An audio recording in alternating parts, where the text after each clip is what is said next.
The live TV, सच सबसे आगे। नमस्कार, मैं अनमोल प्रीतम और आप देख रहे हैं द लाइव टीवी।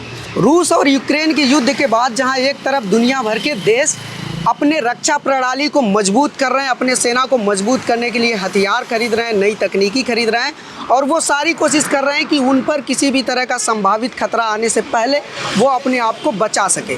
खास करके वो देश जिनका अपने पड़ोसी देशों से किसी तरह का विवाद है, वो अपने आप को और ज़्यादा मजबूत कर रहे हैं। लेकिन पूरी दुनिया में भारत इकलौता ऐसा देश है जो ऐसी संकट की स्थिति में भी अपने रक्षा बजट में कटौती कर रहा है। जी हाँ, भारत इकलौता ऐसा देश है जिसने अपने रक्षा बजट में 63,000 करोड़ रुपए की कटौती की है। जैसा कि हम सब लोग जानते हैं कि जून 2020 में चीन और भारत की सेना की झड़प के बाद से चीन के साथ लगातार विवाद जारी है और 15 राउंड की बातचीत के बाद भी अभी तक शांति कायम नहीं हो चुकी।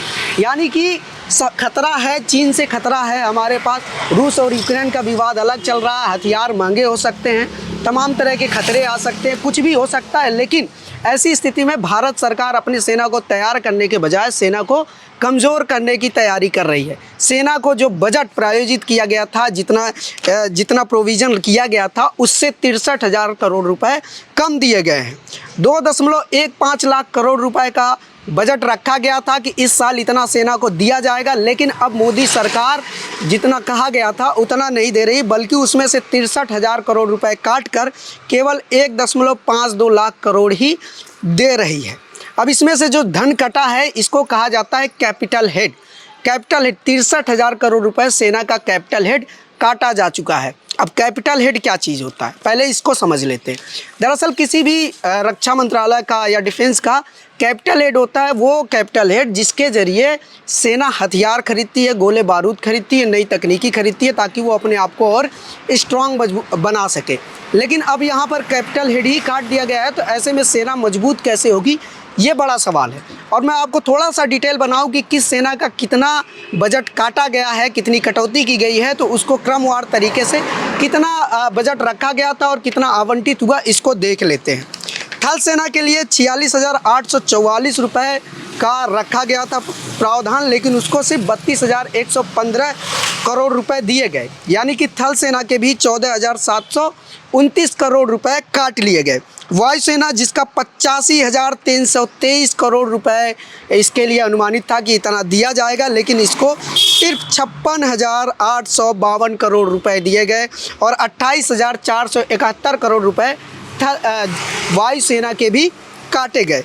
नौसेना जिसको आवंटित होना था 67,623 करोड़ रुपए, उसको केवल 47,591 करोड़ रुपए ही दिए गए।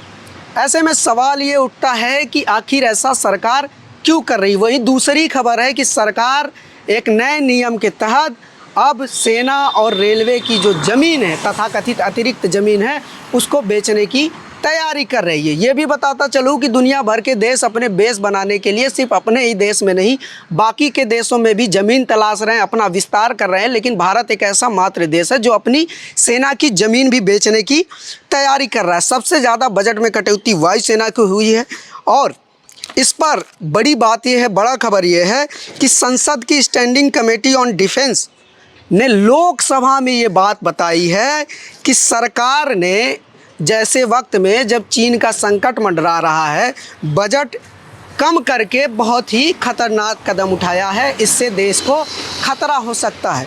और ये जो कमेटी है, इस कमेटी का सदस्य कोई विपक्ष का नेता नहीं, बल्कि भाजपा के ही सांसद जुएल उरांव हैं। इन्होंने ही कहा है, लोकसभा में ये पेश किया है कि सरकार ये जो स्टेप ले रही है, सेना के बजट में कटौती कर रही है, इससे खतरा हो सकता है, हमारी डिफेंस सिस्टम कमज़ोर हो सकती है। लेकिन चिंता की कोई बात नहीं, मोदी जी कर रहे हैं तो कुछ सोच समझ के ही कर रहे हैं। हालांकि एक और खबर है कि एक तरफ जहां सेना के बजट में कटौती हो रही है, वहीं दूसरी तरफ भारतीय जनता पार्टी का बजट लगातार बढ़ रहा है। बीते कुछ सालों में सेना का बजट जिस तरह से कम होता जा रहा है, लेकिन बीजेपी का बजट लगातार बढ़ता जा रहा है। साल 2015-16 में बीजेपी की कमाई 570 करोड़ रुपए थी, जो 2020 तक आते आते बढ़कर 4,276.92 करोड़ रुपए हो गई। यानी कि इतनी बढ़ गई, कुल हो गई 4,847 करोड़ रुपए। यानी कि भारतीय जनता पार्टी की कमाई पिछले 5 सालों में 4,276 करोड़ रुपए बढ़ गई।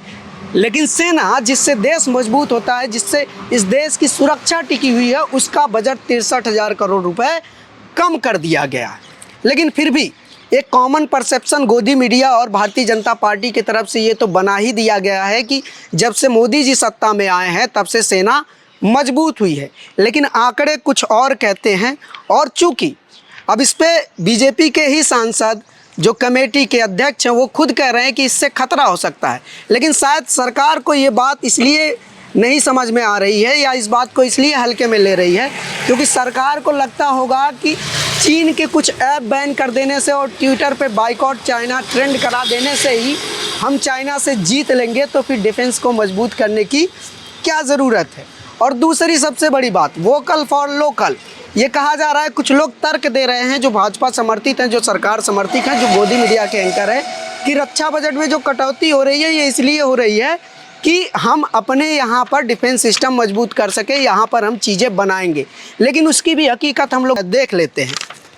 जो रक्षा के लिए मजबूती का काम करता है, जो रक्षा मंत्रालय के लिए, अपने पूरी सेना के लिए जो काम होता है उसको बोलते हैं डिफेंस रिसर्च। डिफेंस रिसर्च के जरिए ही सेना के लिए नई नई तकनीक का विकास होता है, नए नए औजारों का विकास होता है और अंतर्राष्ट्रीय स्तर की ज़रूरत की चीज़ें जो भी सेना के लिए ज़रूरी होती हैं उन पर काम किया जाता है।